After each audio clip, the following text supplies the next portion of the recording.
suami saya bukan kriminal, suami saya pure membela saya kejadiannya dan benar-benar tidak ada unsur kesengajaan, suami saya itu spontanitas. Itu jadi saya yang ngerasa sebagai istri, saya ngerasa ini nggak adil buat suami saya gitu loh Mas. Aksi heroik seorang suami di Sleman yang nekat mengejar jambret demi melindungi istrinya berakhir tragis. Pria tersebut bernama Hogi Minaya. Ya, Hogi ditetapkan sebagai tersangka setelah 2 jambret yang dikejarnya mengalami kecelakaan dan tewas. Kasus ini pun viral dan menjadi sorotan publik setelah sang istri, Arista Minaya, menceritakan nasib sang suami yang malah terjerat hukum.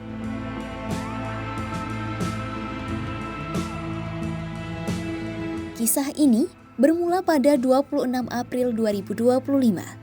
Saat itu Arista meminta tolong suaminya untuk mengambil jajanan pasar di daerah Berbah, Sleman. Sang suami, Hogi, berangkat dari rumah dengan mengendarai mobil, sementara Arista mengendarai sepeda motor untuk mengambil jajanan di Pasar Patuk. Jajanan pasar itu rencananya akan diantar ke salah satu hotel di daerah Maguwoharjo, Kapanewon, Depok, Kabupaten Sleman. Tanpa sengaja, saat perjalanan menuju hotel, Arista dan Hogi bertemu di jembatan Layang Janti. Saat di perjalanan, Arista tiba-tiba dipepet 2 orang yang berboncengan sepeda motor. Mereka lalu mengambil paksa tas yang dibawa oleh Arista. Arista mengatakan, ia berteriak jambret dan mengaku kondisi jalanan sedang sepi saat peristiwa terjadi. Mengetahui hal tersebut, Hogi langsung mengejar pelaku dan memepet kendaraan penjabret tersebut. 2 orang yang berboncengan itu kemudian hilang kendali dan menabrak tembok hingga terpental. Keduanya pun tewas di lokasi kejadian.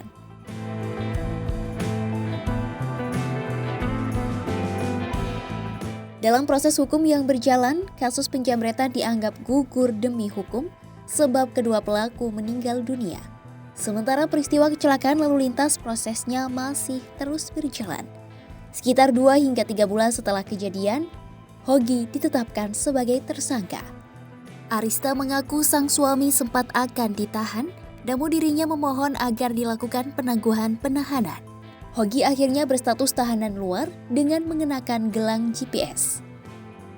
Ini Bapak harus ditahan dulu gitu. Kapan itu? Ya pas pelimpahan hari Rabu itu. Kemarin itu ya? Iya. Kemarin itu ya. Terus saya nggak mau, saya terbawa suasana masih. Saya nggak mau karena suami saya bukan kriminal, suami saya pure membela saya kejadiannya dan benar-benar tidak ada unsur kesengajaan. Suami saya itu spontanitas. Itu setelah saya mohon ke pihak kejaksaannya itu, suami saya akhirnya dijadikan tahanan kota. Tidak jadi ditahan. Oke, dengan penjaminan ya? Iya, dengan penjaminan dan dengan surat yang diberikan oleh PH itu ya. Bahwasanya suami saya hanya dijadikan tahanan kota. Cuma saya ngerasa saya benar-benar ada di situ dan saya nggak ngelihat suami saya melakukan kesengajaan gitu loh Mas. Suami saya benar-benar cuman mepet si jambretnya biar berhenti, bisa ngambil tas saya lagi. Atau minimal kalau jambretnya udah ngelemparin tasnya saya itu udah deh. Iya gitu. Jadi saya yang ngerasa sebagai istri, saya ngerasa ini nggak adil buat suami saya gitu loh Mas.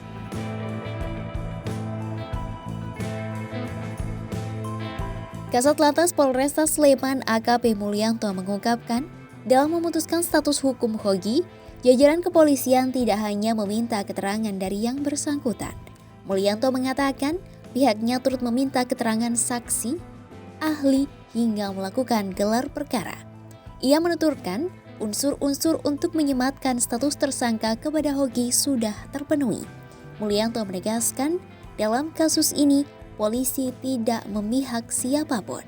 Proses yang dilakukan disebutnya untuk memberikan kepastian hukum terhadap tindak pidana yang ada dalam kecelakaan lalu lintas tersebut. Saat ini, berkas perkara serta barang bukti kasus ini telah dilimpahkan ke Kejaksaan Negeri Sleman.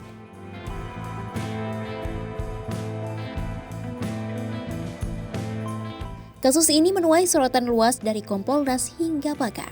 Anggota Kompolnas Khairul Anam menilai polisi harus berfokus pada bagaimana awal mula dari kejahatan ini, sehingga penegakan hukum yang dilakukan tak hanya menghadirkan kepastian, melainkan juga bermanfaat.